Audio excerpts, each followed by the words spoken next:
emociona especialmente que podamos estar reunidos esta mañana con un proyecto de observación electoral,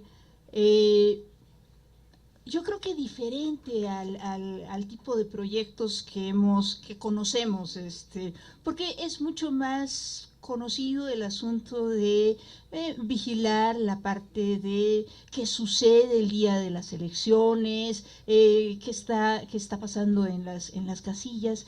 Sin embargo, en esta ocasión, yo quiero contarles inclusive la historia de este proyecto.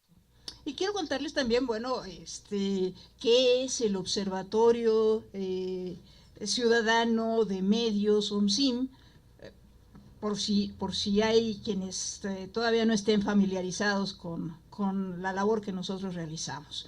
Pero sí quiero decirles que, bueno, pues OMCIM sí ya es conocido en el terreno de la observación electoral, porque nosotros desde el 2006 hemos estado participando, pero en la parte de observar el comportamiento de los medios y desde el 2012 también el comportamiento de las redes sociales.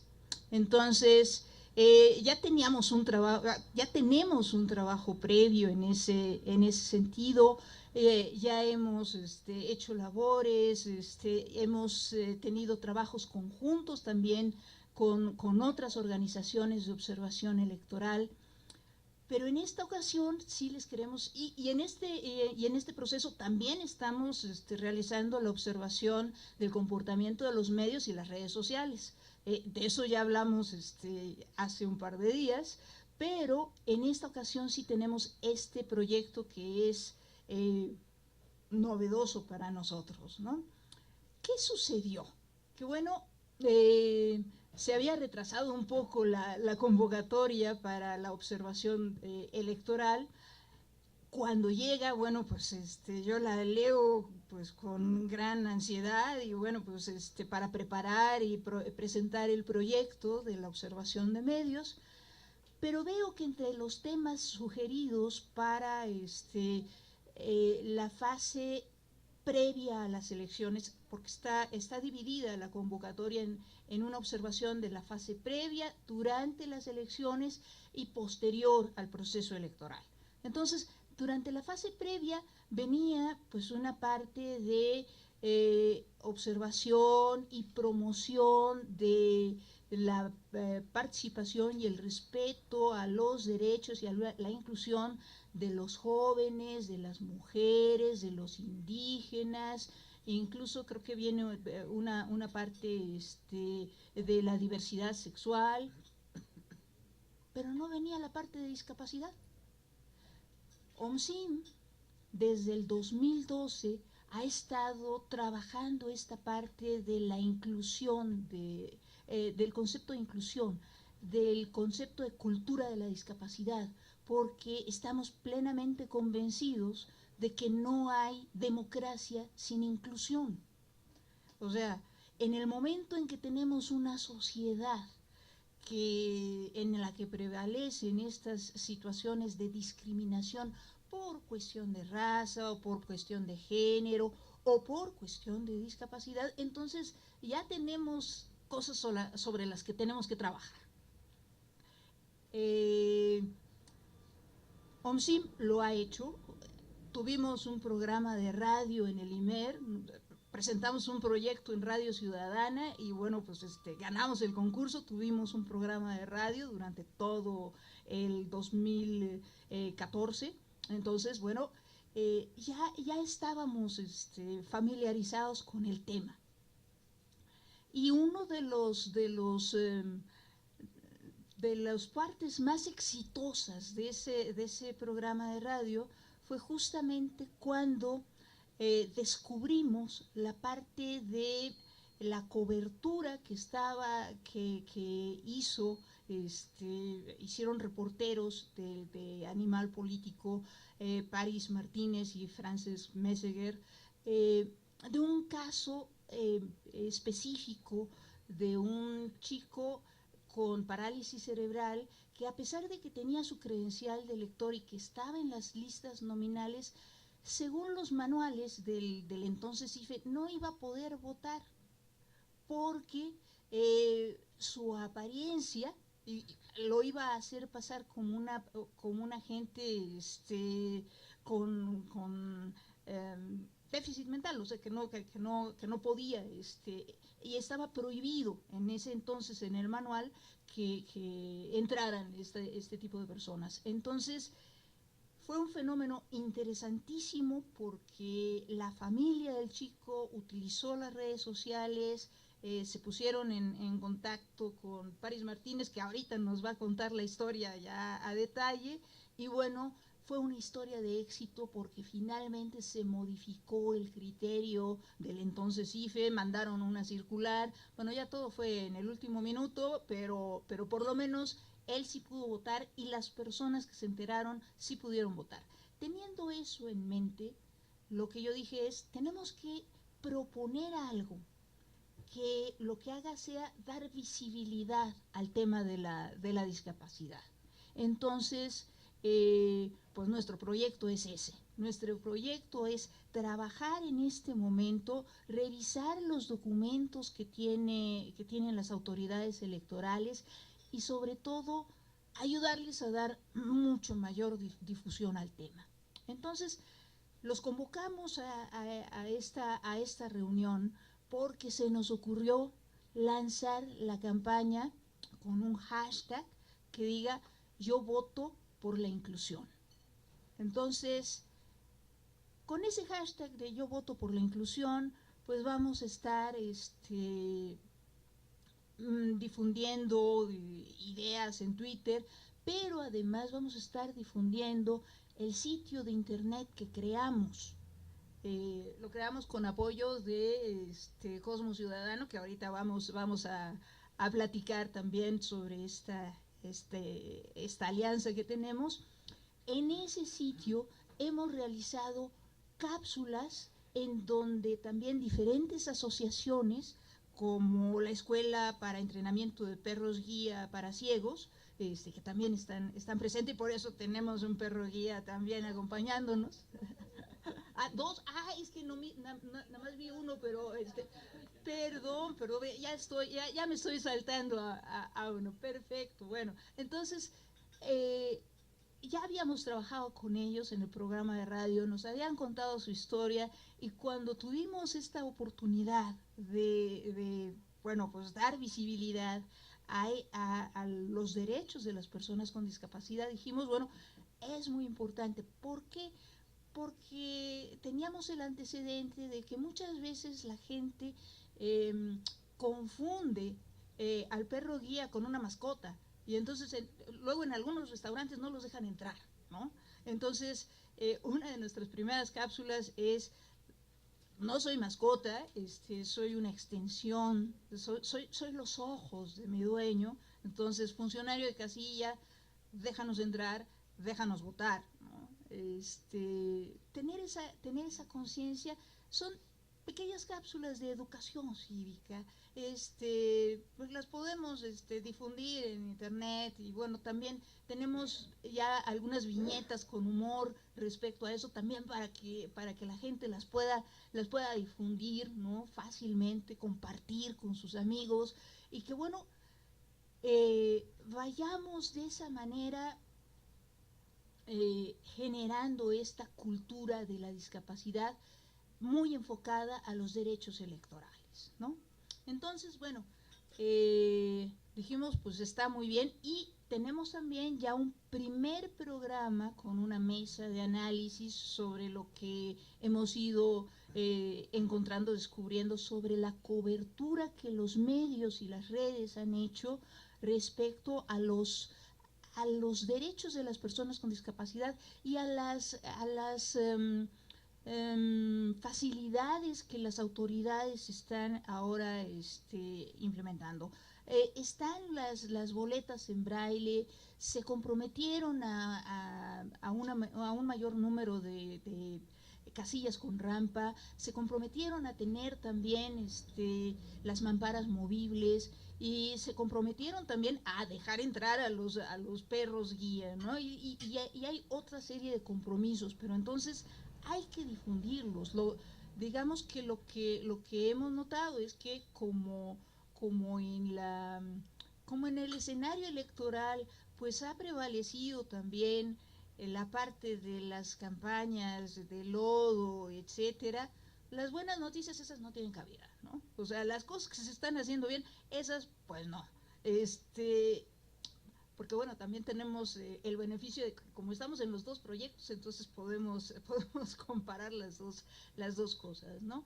Entonces, bueno, en ese sentido, ya tenemos lo que estamos haciendo nosotros, pero dijimos, si vamos a hablar de inclusión y si hemos tenido la experiencia de las campañas electorales, etcétera, de las campañas electorales, bueno, las previas, pero también del programa de radio, lo importante es que se involucre la ciudadanía, que no sea algo que nada más se vea como un esfuerzo de OMSIM para cumplir y tener palomita en su programa de observación electoral. No, o sea, lo que queremos es que participen también los medios, por eso los convocamos, que nos ayuden, o sea, que todos ayudemos en esta y que todos participemos. Entonces, el día de hoy también lo que vamos a anunciar, aparte de la campaña, es un premio OMSIM, Yo voto por la inclusión. Entonces, ya nos hicieron llegar una empresa amiga, Filias, ya nos hizo llegar una tableta, ya tenemos un premio, ¿no? Y si alguien nos quiere hacer llegar otro premio, pues será sensacional, ¿no? ¿De qué se trata este premio? Sí. Queremos tener las historias de familiares de gente con discapacidad o de la propia gente con discapacidad que nos cuenten su experiencia en la cuestión de las votaciones, ¿no? Si los han ayudado, no los han ayudado, se les ha facilitado, se les ha complicado, ¿qué ha pasado, no? De repente también esto se me ocurrió porque conozco a una niñita de 10 años que en algún momento me contó que bueno, pues ella tiene un tío que desafortunadamente ya está en cama, no se puede mover, tiene una enfermedad en donde los músculos se le han ido atrofiando y entonces, bueno, no se puede mover. Me contó la niñita, bueno, es que el otro día llegó mi papá y me dijo que, bueno, pues que lo ayudara a buscar su credencial de lector porque no la encontraba, ¿no? Que entonces, bueno, pues teníamos todos que ponernos a buscarla porque a ver qué pasaba con esa credencial de lector. Y entonces la niñita le preguntó al papá, bueno, ¿y mi tío cómo va a votar? Y entonces, bueno, pues fue así como un shock para toda la familia, porque no lo habían pensado. Y bueno, el tío finalmente no va a poder votar, pero la niñita se acercó al tío para preguntarle, bueno, ¿y tú votabas y a ti te hubiera gustado votar? Y entonces el tío le respondió que sí. Y entonces la niñita le dijo, bueno, papá, tú sí puedes votar, mi tío no puede votar. Tú tienes que encontrar esa credencial, nosotros la tenemos que encontrar para que tú sí puedas hacer lo que mi tío no va a poder hacer en esta ocasión. Entonces, esa es una historia. Otra historia es justamente la gran historia de éxito que nos contó Paris Martínez en su reportaje y que nos va a contar también otro poquito de cómo le ha dado seguimiento. Ese es el tipo de cosas que nosotros queremos tener. Vamos a armar un blog especial para que ahí queden todas las historias. O sea, publicamos todas las historias, va a haber un jurado y vamos a dar los premios. Pero al final yo creo que con esas historias saldremos ganando todos, saldremos ganando como sociedad, porque entonces tendremos también esta parte que nos haga reflexionar sobre ese valor de lo que es el voto. O sea, porque es muy cierto, muchas veces no valoramos lo que podemos hacer, pues porque, digo, no tenemos ningún impedimento, ¿no? pero ¿cuál es el gran esfuerzo que muchas veces hacen las personas con discapacidad precisamente para ejercer ese derecho? ¿Y cuál es la gran frustración cuando llegan a una casilla y no los dejan votar, ¿no? Entonces, ese es uno de los puntos. Nos acompaña también aquí Gloria Alcocer, con quien hemos coincidido en distintos procesos de observación, y en un momento más, por favor, Gloria, quisiera que nos contaras la experiencia que tú has tenido, porque Gloria se dedica a la observación del cumplimiento de las facilidades para los jóvenes y también una educación para los jóvenes, pero tú has tenido el trabajo también con jóvenes con discapacidad que han estado actuando como observadores. Entonces, las historias de tus jóvenes, pues también, o sea, son de las que queremos escuchar y tener en este blog, ¿no? Entonces, bueno, pues a ver, creo que no se me olvida nada, y si se me olvida, pues entonces ya luego ustedes me lo preguntarán. Ya no quiero extenderme más. Yo quisiera señalarle a bueno, a Juan Manuel Martínez, pero si quieren, entonces, a ver, hay una pregunta por aquí. Sí. Sí, por favor. Quiero saber... A ver, ¿de qué medio eres? Antonio Guzmán, como ya nos habíamos presentado. Perfecto, Antonio, sí. En el análisis que han realizado sobre el cumplimiento de compromisos que haya establecido la autoridad electoral, no sé si a nivel federal o a nivel local, para garantizar esas facilidades a las personas con discapacidad de ejercer su voto, en el análisis que han hecho, ¿qué tanto cumplimiento hay? ¿Se lo puede definir en porcentajes? ¿Se lo puede definir de una manera cuantificada? Mira, justamente aquí lo que yo te diría es que sí verificamos que en el manual de los funcionarios de casilla está hay un apartado que dedicado a la parte de las facilidades, esta parte de las mamparas movibles, esta parte del acceso a los perros guía, esta parte de las boletas en braille, eso sí está. ¿Qué es lo que hace falta? Mayor difusión. O sea, las propias autoridades electorales han estado, digamos, capoteando el temporal en muchas otras cosas. Los temas han sido distintos, y entonces, bueno, este tema pues ha quedado de lado. Pero para eso tenemos también a nuestro experto en el seguimiento de la información de temas sobre discapacidad, que es Juan Manuel Martínez, también del ONCIM. Entonces, a ver, Juan Manuel, sí, pero entonces nada más, si me permite, como presidenta, le haría un llamado a la autoridad electoral, sea federal o sea local, para que haga una mayor difusión, porque pareciera que está minimizando el tema.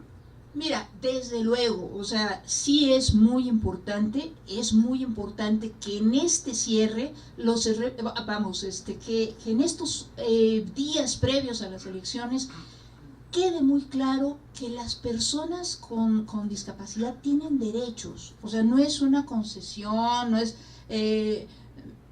tienen derechos y deben ser respetados, y entonces en ese contexto es muy importante que las autoridades inclusive hagan más fácil de localizar en los sitios de internet donde este tipo de cosas. Va a haber boletas en braille. Y no, bueno, las boletas en braille ya se habían dado anteriormente, pero en esta ocasión el manual de capacitación de los funcionarios de casilla les señala que si la persona lo requiere, pues entonces les lean los nombres de los candidatos, porque las boletas en braille vienen nada más con los partidos por una cuestión de espacio, o sea, no caben, sería muy grande, entonces ese tipo de ayuda la tendrían que proporcionar. Entonces, sí, lo que no hemos podido verificar, porque además empezamos hace una semana, ¿verdad? Nos hicieron... Técnicamente empezamos el primero. Bueno, todavía no hemos empezado. Sí, no, o sea, entonces ese es uno de los puntos. Se nos vino encima todo el proceso, pero sí es muy importante que también los funcionarios de casilla, si no les mencionaron esto en su capacitación, pues que nosotros, con el ruido que queremos hacer a través de las redes sociales y a través de los medios también tradicionales y a través de todo lo que se pueda, les hagamos ver esta situación. O sea, sí hay compromisos adquiridos por parte de la autoridad electoral que se deben de cumplir, y que revisen su manual, porque hay 2 páginas que se refieren específicamente a la parte de la autoridad electoral. Hay una cosa importante: en otros países hay cursos especiales para la capacitación en materia de la atención a las personas con discapacidad. O sea, aparte del curso que tienen, digamos general, hay esta parte para las personas con discapacidad, porque tienen que aprender a comunicarse. O sea, muchas de las personas, bueno, pues se tiene que utilizar un lenguaje claro, muy preciso, todo este tipo de cosas, ¿sí? Yo tengo otra duda. ¿Cuántas personas con discapacidad hay en México? De ellas, ¿cuántas pues están en edad para votar? Y también, bueno, si les han dicho cuántas boletas electorales especiales va a haber en cada casilla, y la ley electoral, hasta qué tipo de grados de discapacidad puede votar la gente, porque hay grados de discapacidad. Claro. Está ahí la ley. Claro, mira, el asunto de la cantidad de personas que hay con discapacidad en México es la gran duda, precisamente porque en los censos la gente muchas veces no declara la verdad, porque tenemos una cultura de esconder este tipo de situaciones. Entonces sí hay muchos testimonios de gente que va, que toma los datos en los censos y que pregunta si hay una persona con discapacidad en la familia, le dicen que no, y está viendo que sí existen, ¿no? Entonces sí tenemos esta situación en donde tenemos que tomar con muchas reservas las cifras, ¿no? Ayer estábamos en un foro del Instituto de Investigaciones Jurídicas de la UNAM, que tuvimos oportunidad de participar, y se hablaba de un 10% de la población. Sin embargo, o sea, el tema de la discapacidad no nada más afecta a las personas con discapacidad.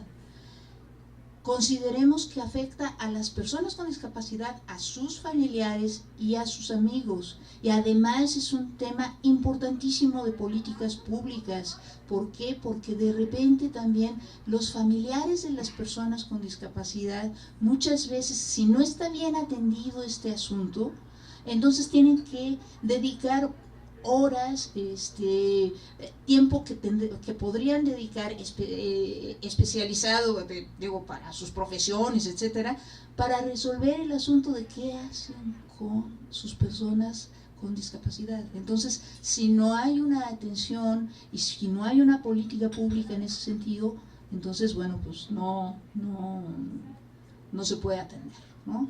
Entonces, bueno, hasta aquí la dejaría para dar voz a Juan Manuel, que tiene justamente datos también muy precisos de cuál ha sido la cobertura y pues los problemas que hemos encontrado con la poca visibilidad de los medios hacia este tema. Este 10% es la población, sí, en total. Sí, como dice Regina, bueno, buen día, bienvenidos todos, muchas gracias por su asistencia. Justamente lo que decía Regina es esta parte que no existe un dato confiable. Ayer me tocó escuchar un dato que manejó la reportera, fue Fabiola Guarneros, en donde hablaba de un 12% de la población que tiene alguna discapacidad, y de ese 12%, alrededor del 80% tiene que ver con una discapacidad relacionada con la movilidad. Entonces el resto se infiere que sería alguna discapacidad intelectual. pero digamos son datos que circulan y lo importante es que el INE va a aprovechar este proceso electoral para tratar de hacer un conteo más certero, y entonces habrá que estar pendientes de cuáles son las cifras que da finalmente para saber más o menos por dónde andamos en ese aspecto. Bueno, quisiera tratar de no extenderme mucho, quisiera subrayar algunos aspectos de qué es este trabajo que estamos realizando. Como decía Regina, pues bueno, tenemos la experiencia muy interesante del año anterior con el programa de radio, porque esto nos permitió tener diferentes ángulos relacionados con el tema de la discapacidad, en donde hay conceptos claves. Uno es el de la inclusión, que es el fundamental, porque ahí lo podemos derivar hacia varios ámbitos. Uno, la inclusión familiar, por ejemplo, la anécdota que platicaba Regina, del tío que no pudo ir a votar. El tema de la inclusión social, que hubo, no sé si algunos de ustedes lo pudieron ver, había un cortometraje que se llamó Cuerdas, que fue premiado, que era muy importante en España. Fue muy importante por la temática, por la forma en que invitaba a reflexionar a la gente de esa importancia de que es desde la niñez incluir a las personas con discapacidad. También veíamos aspectos de la inclusión económica que va asociado con lo laboral, que es la parte de cómo algunas empresas están enfocándose cada vez más a contratación de personas con discapacidad. Y la que en este caso nos mueve particularmente, que es la inclusión política, que tiene que ver con los derechos de las personas con discapacidad. Es decir, y como bien subrayaba Regina, no es una concesión, no es algo que sea una dádiva social, sino que es un derecho que ellos tienen, ¿no? ¿Cuáles son otros conceptos clave, aparte de la inclusión? Retomando las dudas que planteaban aquí los otros compañeros, es la información y la corresponsabilidad.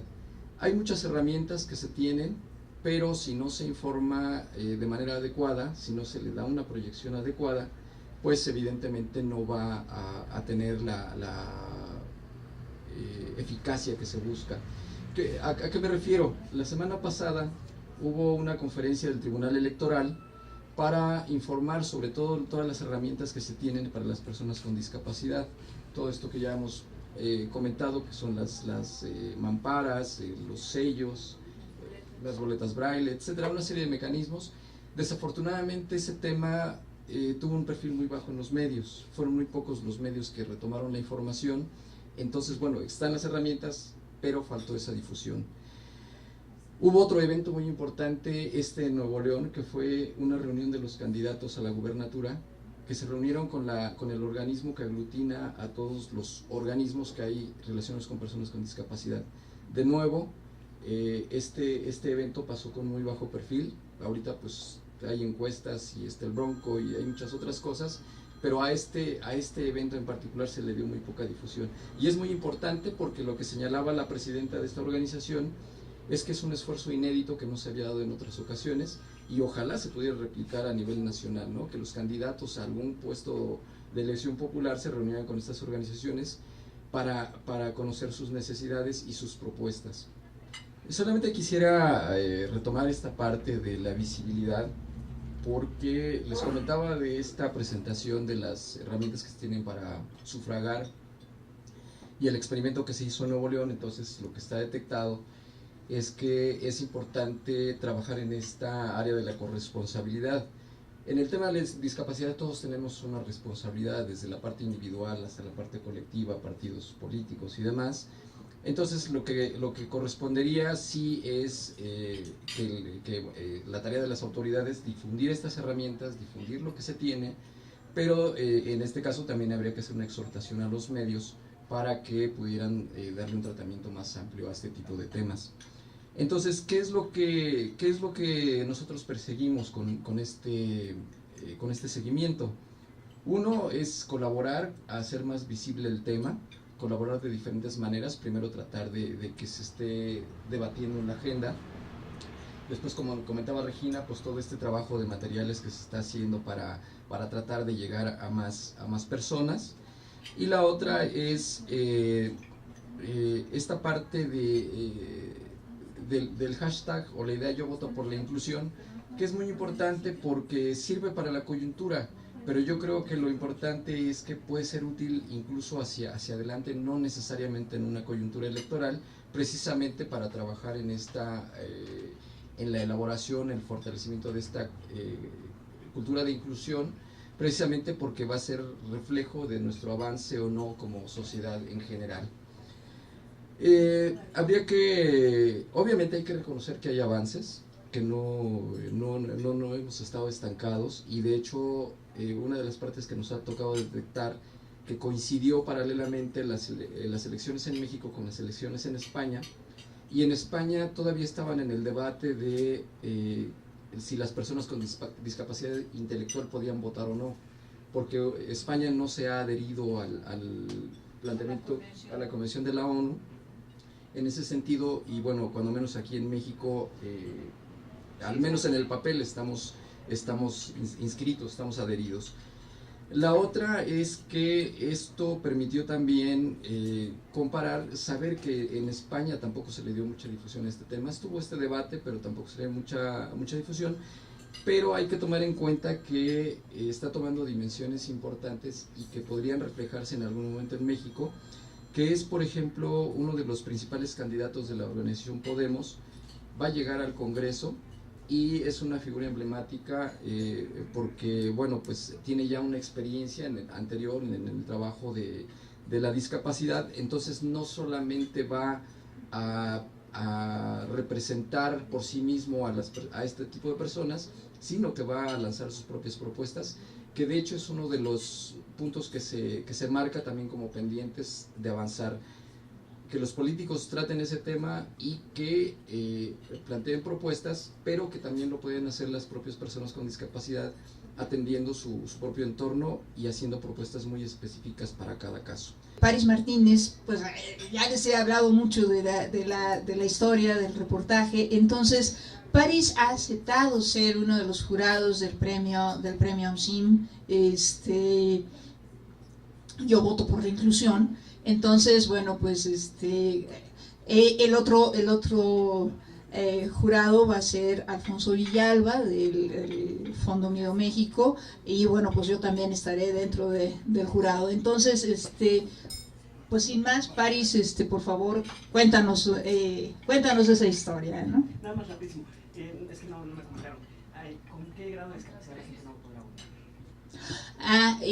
Bueno, cuando las personas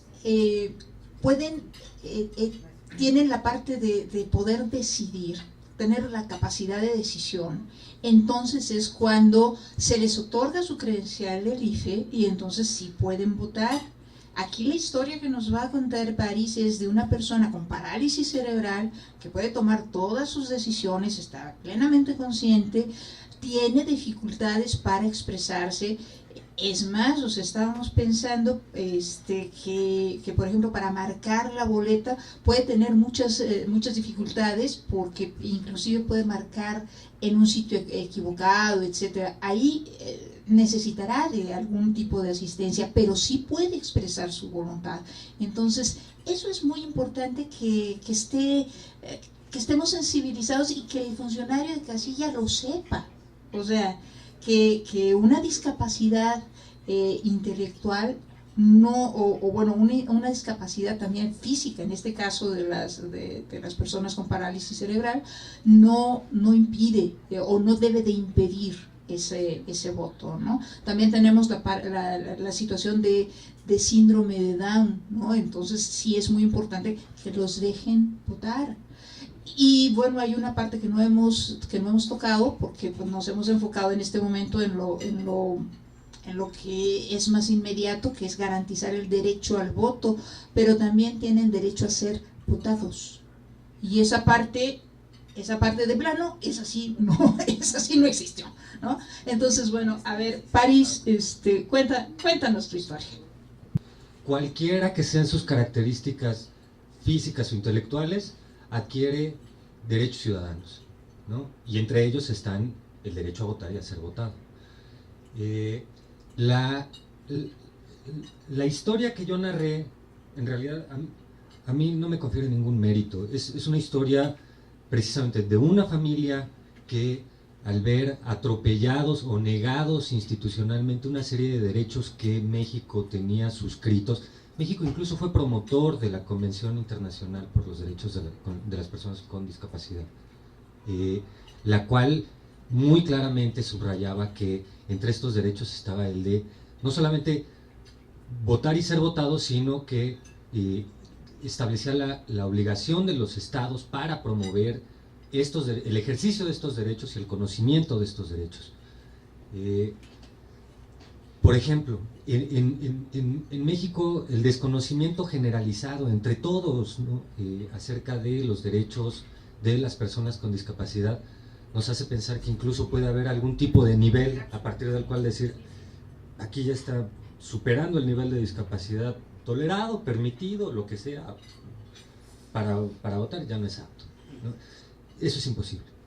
Pero además, ese nivel de desconocimiento genera otro tipo de fenómenos, como el que el derecho de las personas a ejercer su voto viene negado desde las familias que no saben que su hijo, lo que sea, hija, hermano, hermana, tiene ese derecho, pues ni siquiera los inscriben o ni siquiera les ayudan a realizar el trámite en la medida de la ayuda que necesiten, pues, ¿no? Es decir, hay discapacitados que no necesitan ayuda para ir a inscribirse, pero hay quienes sí. Entonces, bueno, esta ayuda no te la da el Estado y no te la da tampoco la familia, muchas veces porque ni siquiera saben, ¿no? Es un poco el caso de la historia que nos narrabas, ¿no? Pero bueno, este era el caso contrario. Aquí era una familia que tenía muy conscientes cuáles eran los derechos de su familiar con discapacidad y los defendieron primero como célula familiar, pero después llevaron este debate al CONAPRED y así lograron que el manual del IFE se modificara. El manual para funcionarios de casilla, que establecía hasta el año pasado que el presidente de una casilla debía impedir el acceso a las personas que estuvieran privadas de sus facultades mentales. Es decir, a las personas discapacitadas se les ponía en el mismo nivel de las personas encapuchadas, las personas con ropa con propaganda política, o las personas bajo el influjo del alcohol o las drogas, ¿no? Esas son aquellas a las que un funcionario de casilla no les podía ni siquiera permitir la entrada. Gracias al esfuerzo de esta familia, este manual fue modificado y se generaron nuevos instrumentos dentro del Instituto Nacional Electoral para capacitar a las personas. Hay que recordar, bueno, ya se fue el compañero que estaba preguntando qué onda con la autoridad, pero bueno, hay que recordar que los ciudadanos que participan como funcionarios de casilla se instituyen en autoridad durante el ejercicio de la jornada electoral.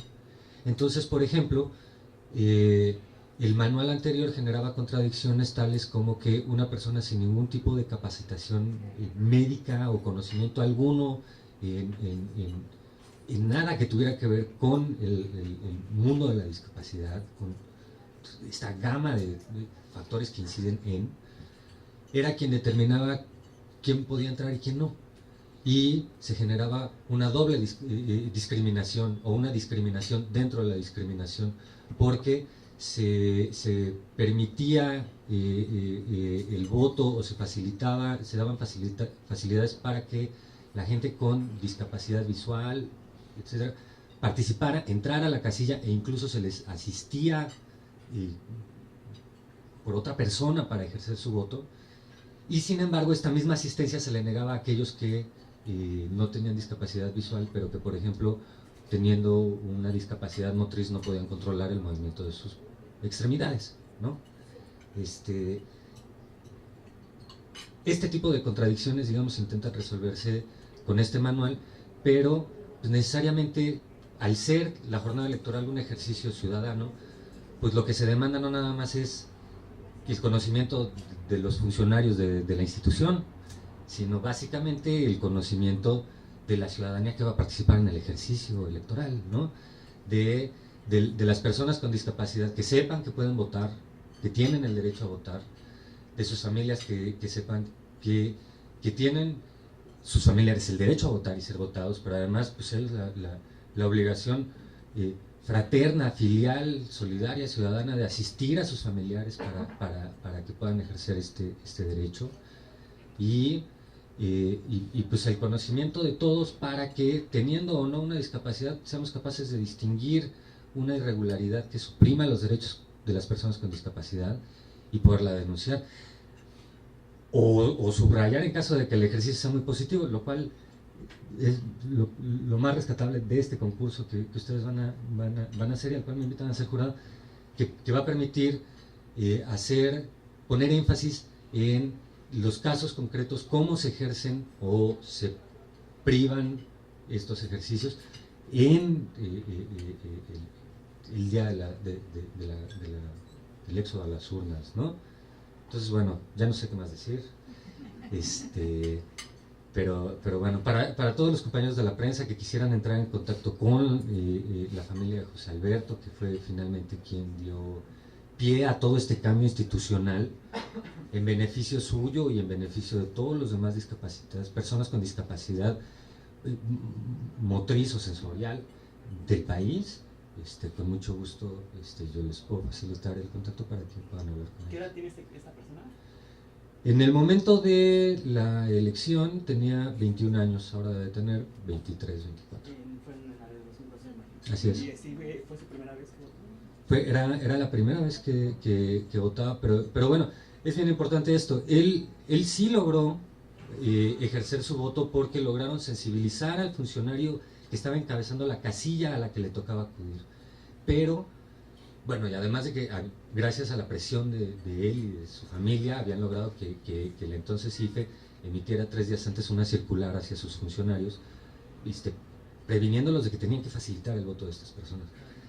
Pero ese día se dieron, por ejemplo, casos en los que funcionarios de casilla se negaron a que personas con síndrome de Down, por ejemplo, votaran bajo la lógica de que pues, no querían meterse en una bronca, ¿no? Aun cuando se les presentó, aun cuando fueron autoridades electorales a presentarles la circular, ese ciudadano que encabezaba esa casilla dijo no, y como él es en ese momento la máxima autoridad de la casilla, no se pudo hacer nada, ¿no? Y entonces, bueno,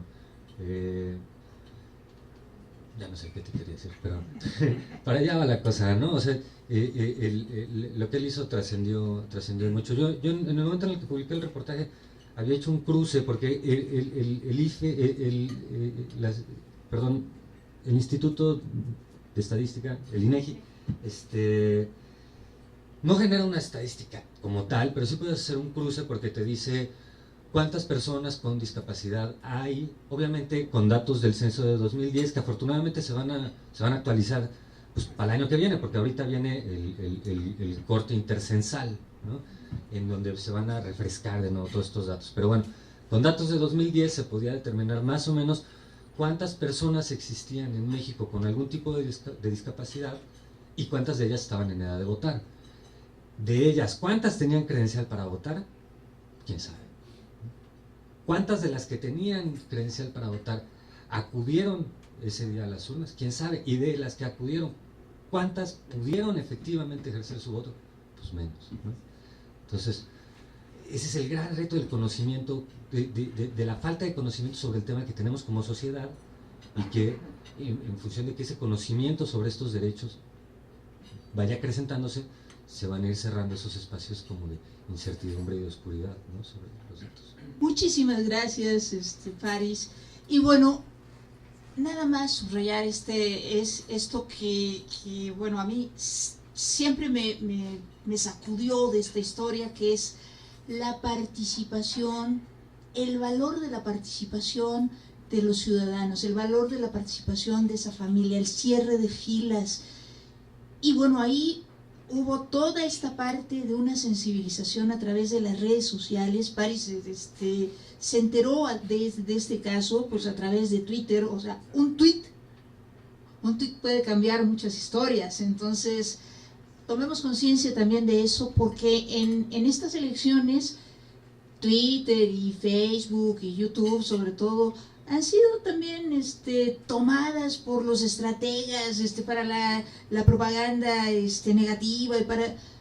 Bien, pero también existe la otra parte de las redes sociales que es muy valiosa, es muy rescatable, la comunicación horizontal, la posibilidad de movilización y de esta toma de conciencia. Entonces, bueno, pues aquí se unieron redes sociales con medios no tan tradicionales como, como Animal Político y reporteros tampoco tan tradicionales como París, pero bueno, fue una buena combinación. Y lo que esperamos también es que tengamos una estupenda combinación para estas elecciones, para este proceso, en donde, bueno, tenemos unos días justamente para sensibilizar a las autoridades para que le metan más fuerza a esta parte de la campaña de difusión de los derechos de las personas con discapacidad y, bueno, también hacia la sociedad. Entonces, a ver, Gloria, cuéntanos un poquito de las experiencias, porque es muy importante. En el momento en que Gloria y yo platicamos y le dije, mira, se nos ha ocurrido esto de la campaña, pues fue de las primeras que dijo, bueno, vamos a compartir enlaces en el sitio y vamos a difundir todo lo posible, y bueno, ya tenemos una aliada y buscamos más aliados en ese sentido.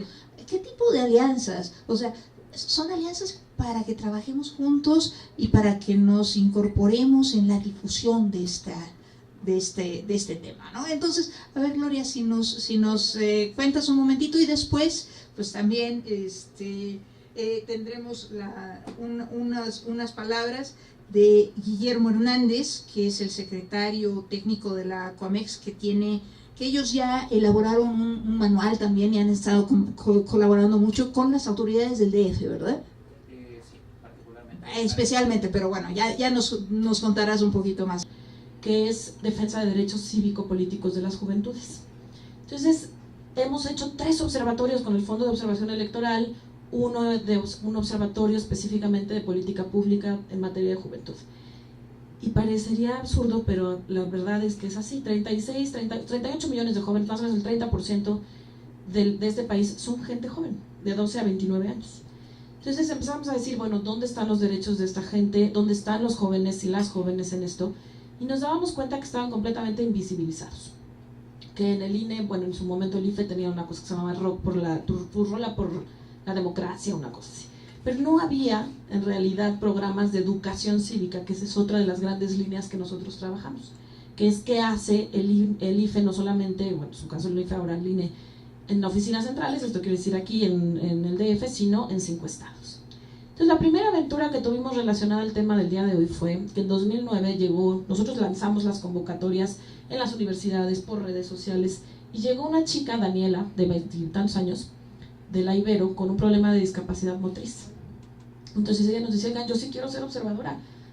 Decíamos, ¿cómo le vamos a hacer? Bueno, pues adelante, ¿no? Nosotros, si estábamos predicando con el ejemplo de la inclusión, pues no podíamos decirle, no, chaval, pues, ¿cómo te explico, no?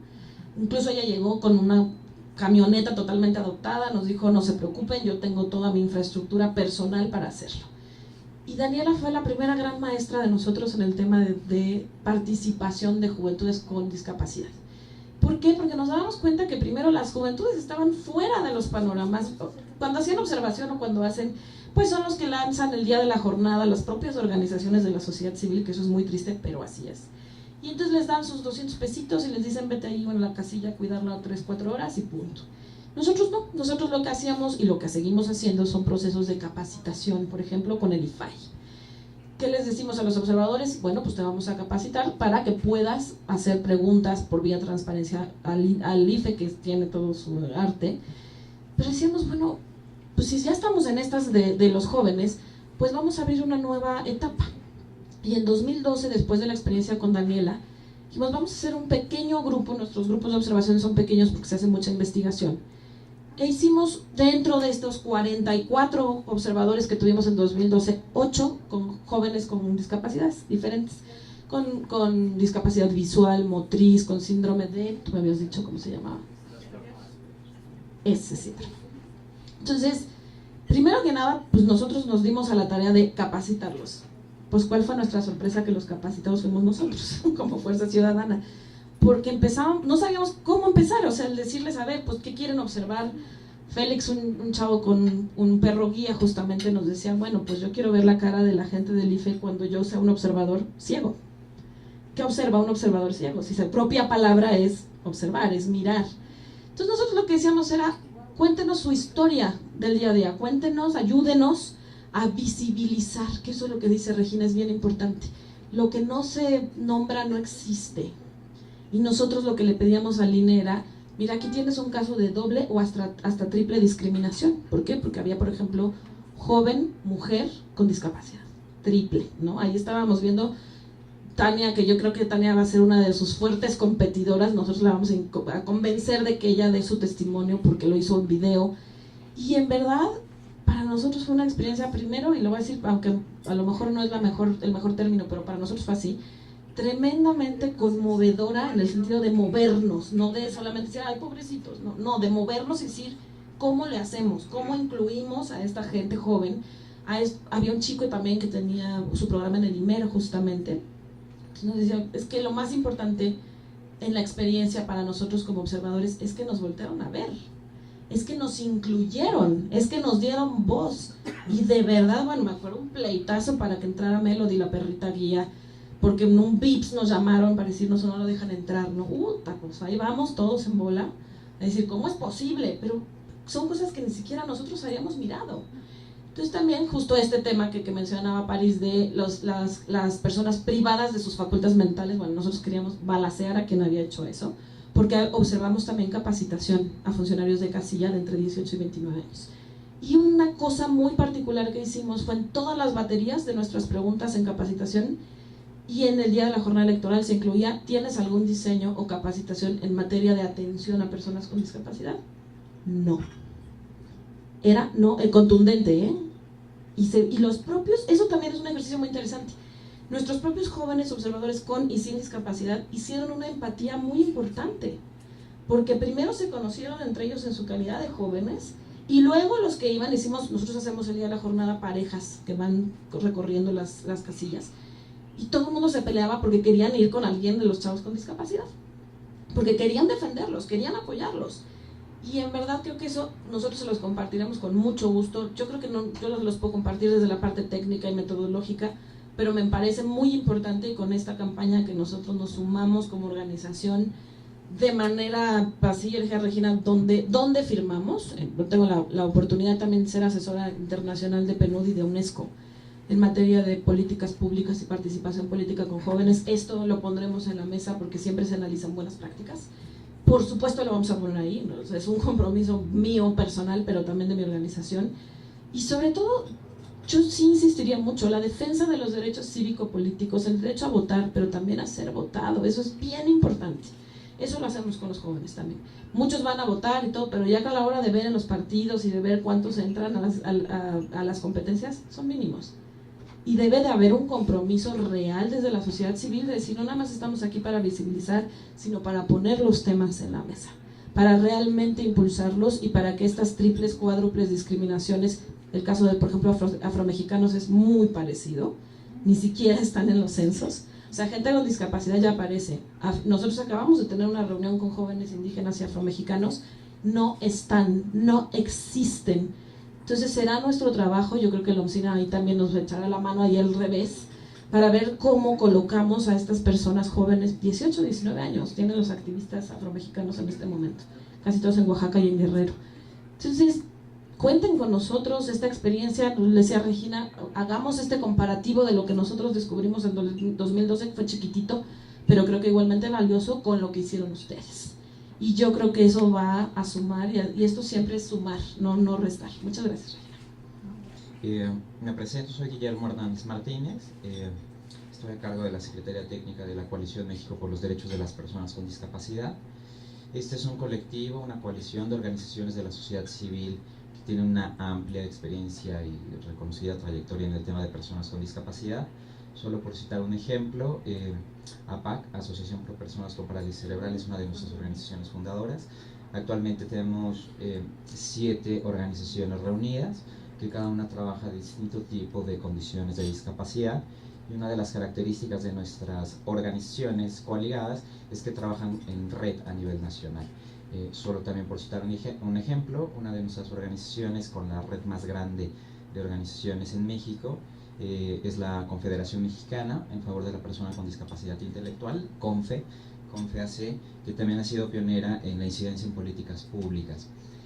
La COAMEX justo se construye, se reúne en 2009 a la luz que México firmó y ratificó la convención en 2008.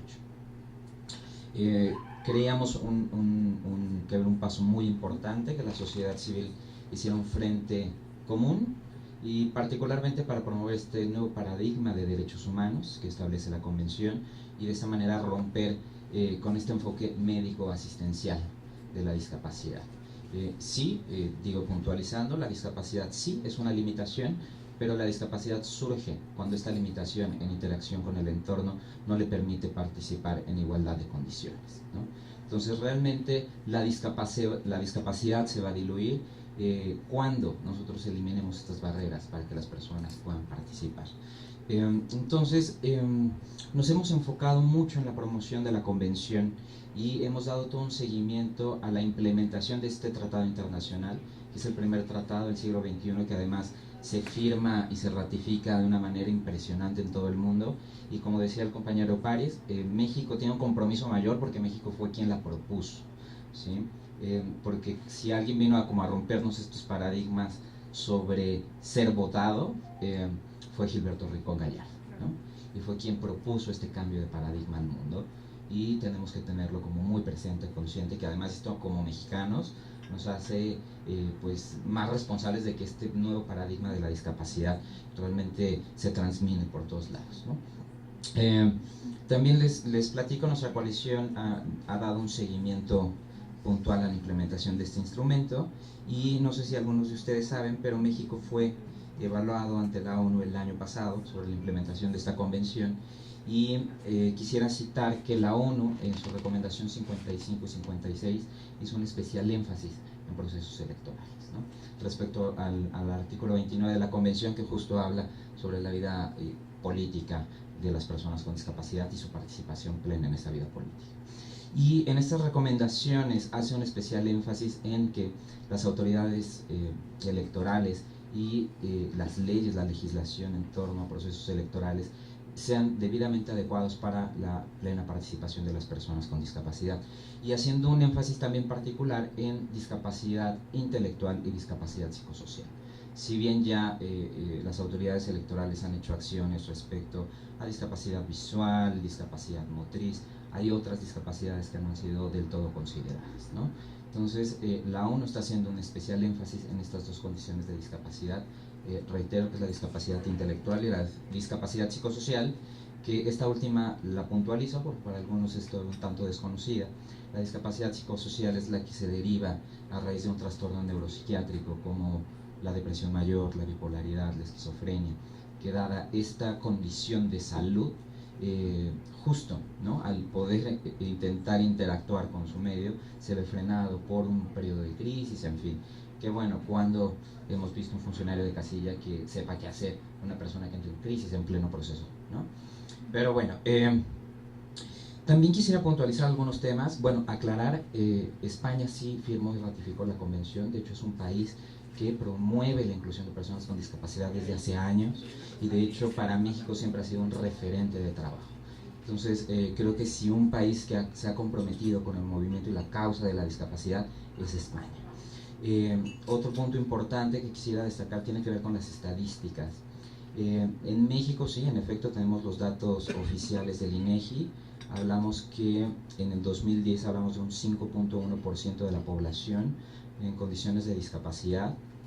Si hoy más o menos hacemos un cálculo, un balance por la tasa de crecimiento demográfico y demás, estaremos hablando del 6.1% de acuerdo a estas estadísticas oficiales del 2010. Pero si revisamos el informe sobre discapacidad de la OMS del 2011, la OMS reporta que el 15% de la población del mundo vive en alguna condición de discapacidad.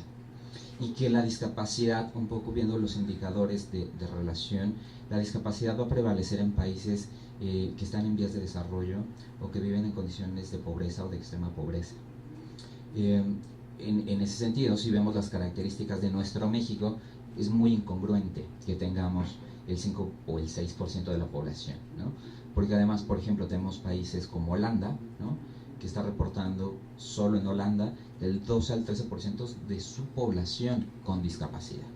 Entonces, ¿en qué momento México se convierte en un país de primer mundo, ¿no?, cuando sabemos, ¿no?, que muchas de nuestra población, gruesa de la población, está justo en comunidades alejadas, en comunidades indígenas, en comunidades que viven en pobreza y en extrema pobreza, ¿no? Entonces, en ese sentido, creo que el reto sí es importante, solo como puntualizando el tema de cuántas personas con discapacidad potencialmente tendrían que estar votando.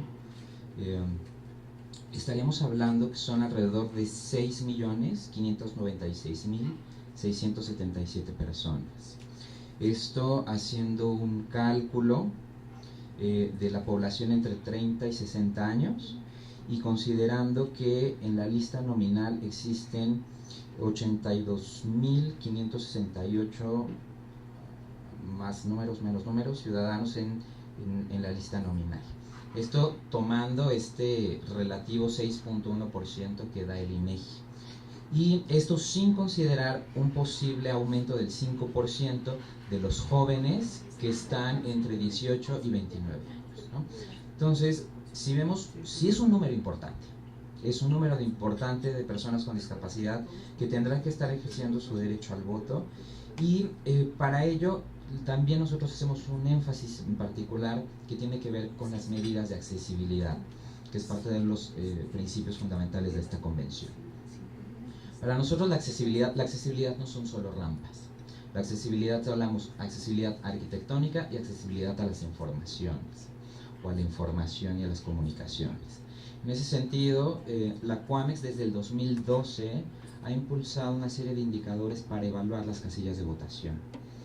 No solo, vuelvo a repetir, en cuanto a medidas de accesibilidad arquitectónica, porque digo, tenemos como rebasado este tema y hay algunos lugares del país donde el tema de que la casilla esté en planta baja, pues ya lo han entendido, pero hay otras que dicen, pues es que no puedo y lo pongo en un tercer piso, ¿no? O que el crecimiento demográfico de repente te implica que en un solo lugar tengas varias casillas, ¿no? Entonces de repente no te queda de otra que sea en la escuela y en cada salón tienes una casilla, ¿no? Entonces es como bien complejo en términos logísticos, lo entendemos perfecto. El Instituto Nacional Electoral ahora lo tratamos de exhortar a que se retomaran estos indicadores. Nos dijeron, vamos a pensarlo, lo vamos a considerar, no en este momento, tenemos lo que tenemos y eso es lo que se va a difundir, ¿no? Afortunadamente para estas elecciones logramos, en colaboración con ellos, imprimir un díptico muy pequeño para que los funcionarios de casillas se enteraran para qué sirven las plantillas braille, estas mamparas movibles, en fin. Porque hay veces que llega el material a las casillas, ¿no? Tiene que llegar porque es parte del paquete, pero se queda en las cajas. Porque los funcionarios de casilla lo abren y dicen, pues esto no sé qué es, entonces lo guardan y ni siquiera se saca del material, ni se da a conocer el material, ¿no? Entonces, la intención de este díptico es que el funcionario de casilla sepa para qué sirve. Pero ya decía que desde el 2012 la CUAMEX ha impulsado una serie de indicadores para evaluar las casillas de votación, bueno, en su momento le hicimos llegar al IFE y a las autoridades electorales en el DF. No escuchamos mucho eco, ¿no?, en aquel momento, porque también en 2012 nos enfocamos mucho a llevar una agenda puntual sobre las mayores necesidades de las personas con discapacidad con los entonces candidatos a la presidencia y a la jefatura de gobierno del Distrito Federal.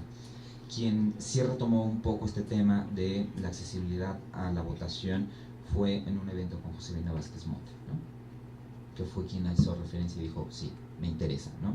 ¿Por qué? Porque hay votos potenciales.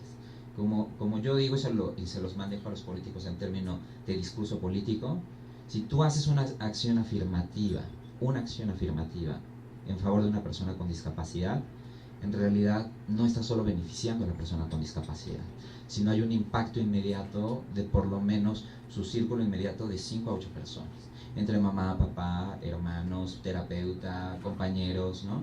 Y entonces, en discurso político es, un voto de una persona con discapacidad representa en realidad de 8 a 10 votos. Entonces creo que sí es como bien importante que desarrollemos acciones para este colectivo, y en 2015, retomando esa experiencia del 2012, pues nos acercamos particularmente con las autoridades del DF, tuvimos muy buena respuesta del INDEPEDI, el Instituto para la Integración y el Desarrollo de las Personas con Discapacidad, que es el ente responsable de la política de discapacidad en la Ciudad de México, quien a su vez nos apoyó a hacer un enlace con el Instituto Electoral del DF y con el Tribunal del Distrito Federal. Retomamos este manual, estos indicadores, para poder evaluar desde los actos previos al proceso de votar, ¿no? Desde llegar y decir, a ver, el personal está capacitado, está sensibilizado, está el material accesible, y incluso en este documento incluimos protocolos de atención por condiciones de discapacidad, o qué tipos de apoyos pudieran requerir las personas con discapacidad intelectual, qué apoyos tendrían que requerir las personas con discapacidad auditiva, en fin. Evidentemente, en términos de la convención es el ideal, sabemos que eso no está ocurriendo aún, ¿no? Pero esto nos sirve como un referente de, a lo mejor, buenas prácticas que sí están ocurriendo, ¿no?, en las casillas de votación. De hecho, este material les quiero compartir que está ya disponible en nuestra página de internet. Bueno, si nos permiten, esta tarde se va a subir la última versión porque todavía tuvo algunos ajustitos, pero este documento ya está ahí, lo pueden ocupar, van a encontrar la edición del 2012, la versión revisada, remasterizada del 2015, que lo hicimos con las autoridades electorales del DF, y de hecho les quiero extender una invitación. El 2 de junio, es decir, el próximo martes, se va a presentar este documento con las autoridades electorales y el gobierno del Distrito Federal en el patio virreinal, donde está la jefatura de gobierno. Si nos quieren acompañar será como muy valioso. De hecho, el tribunal se comprometió a tener ejemplares para prensa y para la gente que esté ahí. Digo, es un material electrónico que está a disposición, que lo pueden ocupar y que creo que puede ser muy útil para estas elecciones. Porque además creemos firmemente, y como lo establece esta convención, es que es el derecho básico. Y a lo que estamos apelando es que le podamos dar ese lugar de persona a la persona y que tenga esa capacidad de decidir, ¿sí? Desgraciadamente sigue prevaleciendo, incluso en las cosas más simples. Cuando llega al médico, la persona con discapacidad, le preguntan al acompañante o le preguntan a la mamá o al papá así de, ¿y qué tiene, no? Y se dirige a la mamá. ¿En qué momento se dirige a la persona, ¿no? ¿En qué momento la persona puede decidir, no quiero esto, o hoy quiero ponerme otra cosa, ¿no? Es regresarle un principio básico, un derecho básico, que es que pueda decidir por sí mismo, que pueda participar en igualdad de condiciones, y así como puede decidir por sí mismo sobre su vida, pueda participar y decidir sobre las decisiones que afectan a todo un país, ¿no? Pues yo creo que eso es sumamente importante. Dejamos a su consideración nuestra página de internet para que conozcan nuestros documentos, conozcan las recomendaciones de la ONU, la convención. Nuestra página es www.coalicionmexico.org.mx, y pues bueno, estoy a sus órdenes.